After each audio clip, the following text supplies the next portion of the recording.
Hello friends, this is the second last video of our finance and accounts for the non-finance managers where we will see budgets and budgetary control.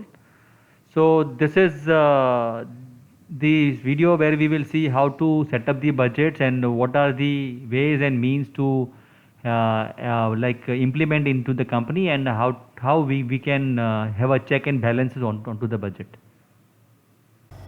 Then we will see the forecasting, budgeting, budgeting process and controls. Friends, whether it is a small or a big organization, every company there is a need of the budgeting. We will also see some of the practical aspect of the budgeting. What happens is if there is no budget in any organization planning, then the expenses either a variable or a fixed expenses will go haywire. So there is a need for the preparation of the budget, processing of the budget, and then every periodically there should be a checking of the budget, whether the organization functions are on the same line of what they have budgeted in the year beginning. So let us see the need for the budgeting. Budgets are essential in planning because they force management to think ahead and look before they leap. Unless we have the budget very proper, we will not be able to know where we are going. The main reason for the need of the budgets are it reduces the uncertainties. So we are very sure that what we are doing and where we are going ahead. It increases the coordination amongst the different departments. So there is a sales team, production team and accounts team, HR team.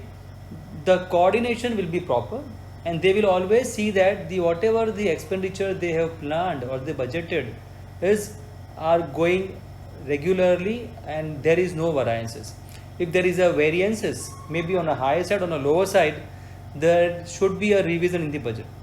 Budget also identify the weaknesses by finding out the reason for the inefficient performance. It will always highlight the performance which is inefficient. So when a person is not able to spend any money, what is that they have budgeted in the year beginning, it also shows the inefficiency. If they are overshooting the budget, it also shows the inefficiency of the particular department. Budget helps managers to analyze the expenditure and it keep it under check. Thereby, it prevents the wastage of the all kinds. Budget helps in the establishment of performance standard for the operational activities. Unless you have the budget, then you cannot give a SOP of a particular production activity. Say for example, in a ball pen industry, if you do not have the target or the standard output, then you will never know whether the operator is releasing or the producing so many number of ball pen in a day or so many number of ball pens in a year or so many number of the ball pen in a particular shift. So because of the budget, the adoption of the standard costing is also possible.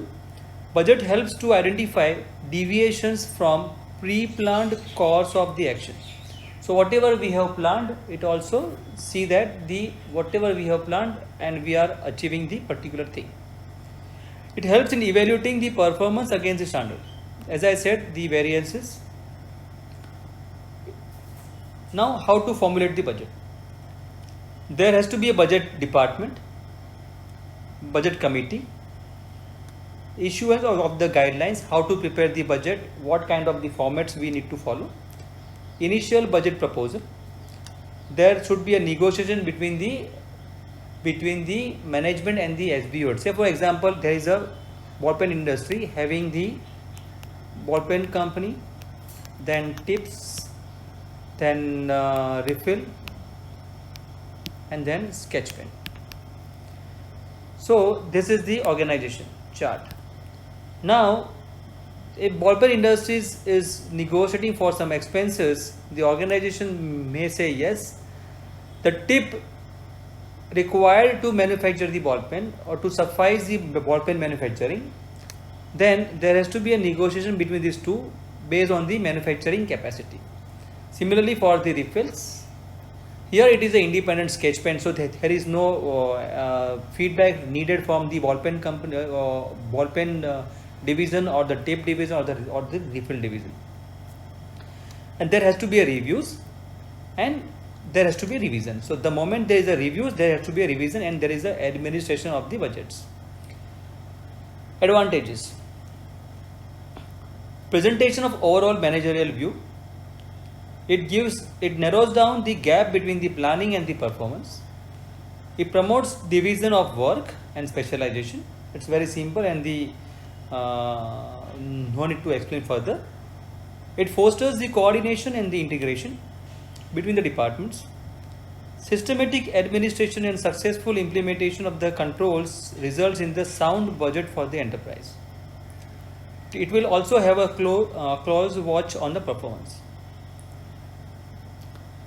The following steps should be considered to achieve the effective controls. 1.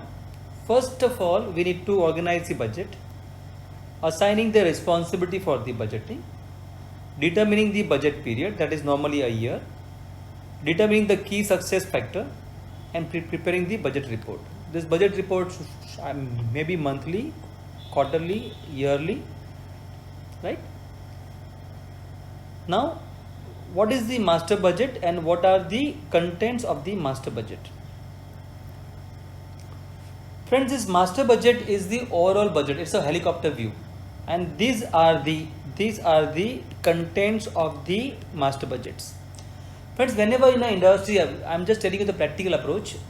The first of all, there is a sales budget is to be prepared. The sales budget need a manufacturing budget. Manufacturing need a purchase budget, and purchase need a admin,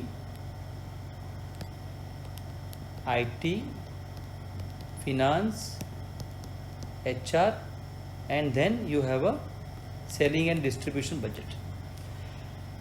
This is what it's given here: the sales budget, production budget, material means a purchase budget, admin, labor, promotion, research budget, R&D. Wherever there is the R&D, then you need to have a budget, so that the liquidity point of view it will help, and it will be helping for the cash flow preparation.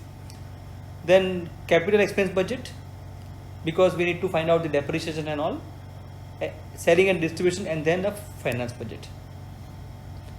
Steps, as I said, the first we will have the sales budget, and then manufacturing budget, and there will be a income statement will be prepared after the master budget, and then finally, whether the profitability is shown in the budget or no, we will have a cash flow budget. Friends, please understand that for the growth of any organization, for sustainable growth of any organization, to sustain in an industry of any organization, the organization requires three things. 1. Cash flow. 2. Cash flow. And 3. Cash flow. So without cash flow budget, your budget is incomplete. There are two methods: direct method and indirect method, as per the accounting standard. Normally people follow the direct method because it is very simple and understand, but if you are in accounts team or the finance team, you will have to follow the indirect method, because it gives you into three activities, that is operational activity, then financing activity, and then investment activity. Thank you, friends. As I always say that grow yourself, the sky is the beginning and there is no limit for any kind of learning.